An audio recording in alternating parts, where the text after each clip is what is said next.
Hello दोस्तों, आप सभी को नमस्कार।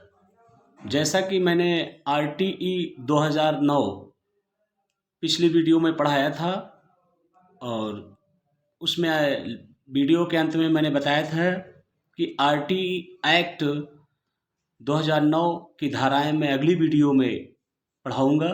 वो आज मैं लेके आया हूँ। आरटीई एक्ट 2009 की धाराएं, कौन कौन सी धारा है आरटीई में और कौन से धारा के अंतर्गत कौन से अधिकार दिए गए हैं, ये सब आपको आज इस वीडियो में मिलेंगे। आप सभी लोग वीडियो को अंत तक देखें, सब्सक्राइब करना ना भूलें और पेन कॉपी लेकर बैठें। आइए देखते हैं दोस्तों, टेट सीटेड यानी सभी प्रकार के शिक्षक पात्रता परीक्षा के लिए वेरी इंपॉर्टेंट पॉइंट है। ये बहुत गहराई से ढूंढकर इस पॉइंट को नोट किया गया है। तनिक भी देरी न करें इसे नोट करने से और पूरी वीडियो देखने से। आइए देखते हैं धारा 1 से क्या है आरटीई एक्ट 2009 की धाराएं।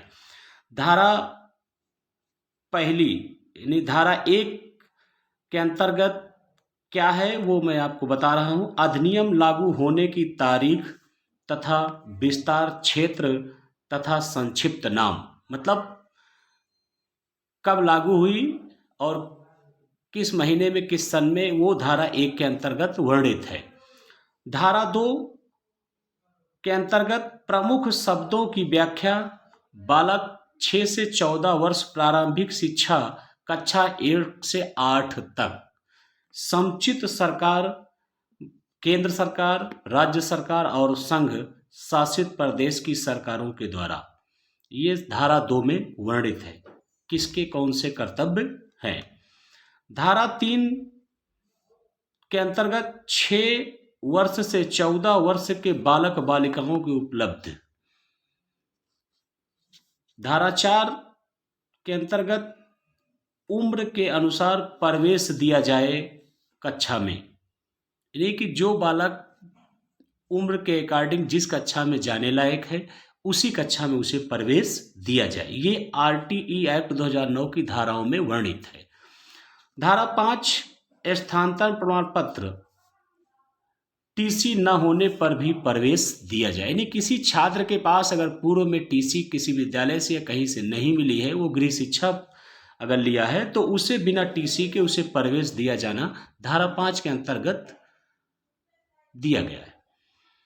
धारा 6 के अंतर्गत बच्चे के घर से क्रमशः 1 और 3 किलोमीटर पर प्राथमिक व उच्च प्राथमिक विद्यालय स्थापित किए जाएं। ये सरकार के कार्य है कि धारा 6 के अंतर्गत कि बच्चे के घर से क्रमशः 1 और 3 किलोमीटर पर प्राथमिक व उच्च प्राथमिक विद्यालय स्थापित किए जाएं। यदि ये पूछता है कि बच्चे के घर से विद्यालय कितने दूर स्थापित किए जाते हैं, तो 1 किलोमीटर से 3 किलोमीटर पर।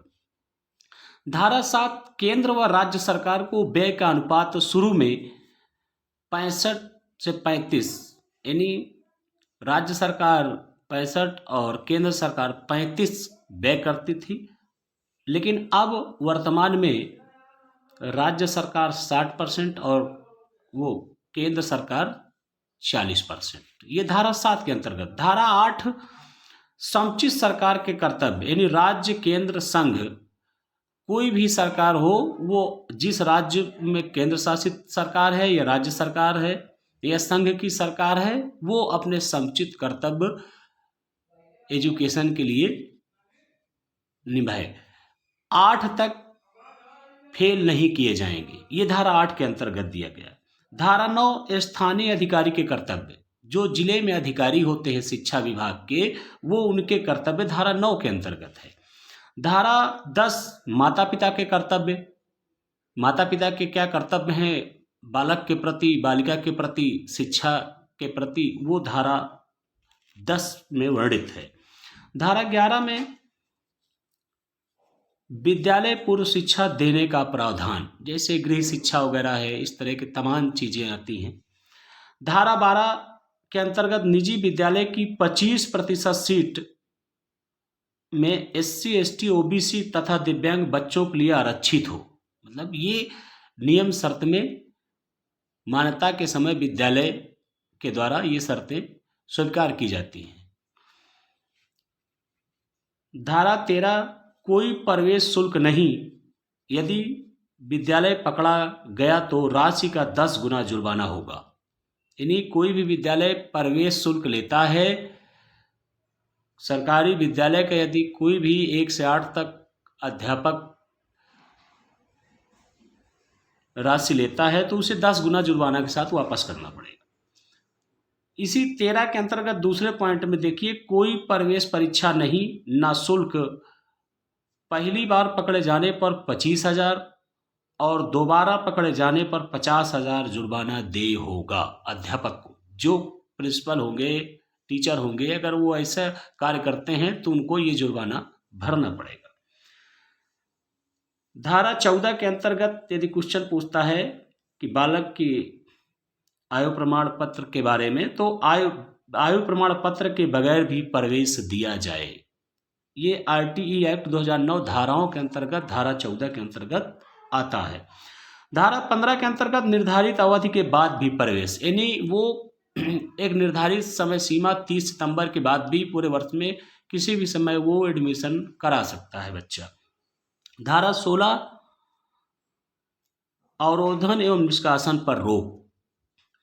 धारा 17 में किसी भी प्रकार की शारीरिक मानसिक प्रताड़ना पर रोक, यानी अब विद्यालय में किसी भी प्रकार का दंडात्मक कार्रवाई स्वीकार नहीं किया जाएगा धारा 17 के अंतर्गत। धारा 18 के अंतर्गत मान्यता के बिना स्कूल चलाने पर पहली बार 1 लाख जुर्माना और दोबारा 10,000 प्रतिदिन के हिसाब से जुर्माना। बहुत वेरी इंपॉर्टेंट धारा है ये, इसको नोट करिए।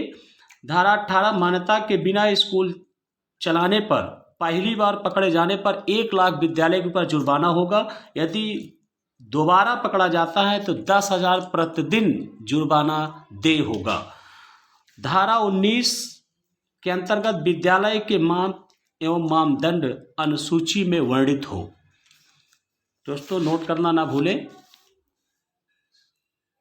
अब देखें धारा 20 के अंतर्गत अनुसूची में संशोधन का अधिकार केवल केंद्र सरकार को होगा, राज्य सरकार का नहीं होगा। यदि क्वेश्चन पूछता है कि आरटी एक्ट 2009 की धाराओं में शिक्षा से लेकर संशोधन किस सरकार को करने का अधिकार है, तो केवल केंद्र सरकार को, राज्य सरकार को नहीं।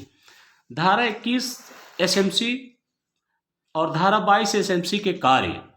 धारा 23 में सीटेट, रीट या टेट के नियुक्त शर्तें की योग्यता होगी। धारा 34 में इनके कर्तव्य होंगे। धारा 25 में छात्र शिक्षक का अनुपात, यदि पूछे कि छात्र और शिक्षक का अनुपात किस धारा के अंतर्गत है, तो धारा 25 के अंतर्गत है। धारा 26 के अंतर्गत 10% शिक्षक पद से ज़्यादा खाली पद न हो, यानी शिक्षक के पद को धारा 26 में 10% से अधिक खाली पद नहीं होने चाहिए। धारा 27 में शिक्षक के अधिकार, शिक्षक के कार्य, जनगणना, निर्वाचन, आपात, राष्ट्रीय कार्य के अलावा शिक्षक से कोई कार्य नहीं कराया जाएगा। ये धारा 27 में वर्णित है। धारा 28 में ये वर्णित है कि सरकारी अध्यापक जिस कक्षा में पढ़ाता हो उस कक्षा के बालक बालिका को कोचिंग नहीं दे सकता है। ये धारा 28 में। धारा 29 के अंतर्गत पाठ्यक्रम मूल्यांकन अधिकारी के अधिकार, यानी कि पाठ्यक्रम और मूल्यांकन में केवल अधिकारी के अधिकार होंगे। धारा 30 के अंतर्गत 8 तक कोई भी बोर्ड परीक्षा न कराई जाए। धारा 31 में बालक की शिकायत संबंध में वर्णित।